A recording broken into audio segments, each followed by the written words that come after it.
بسم الله الرحمن الرحيم.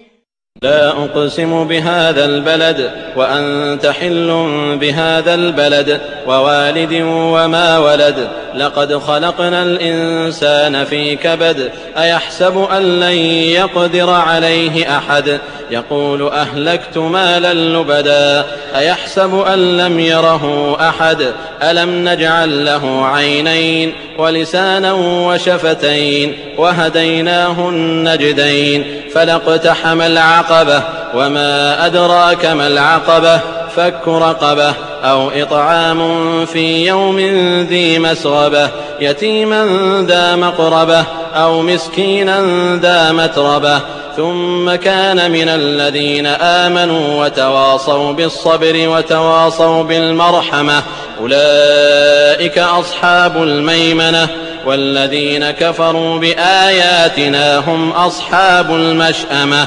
عليهم نار مؤصدة.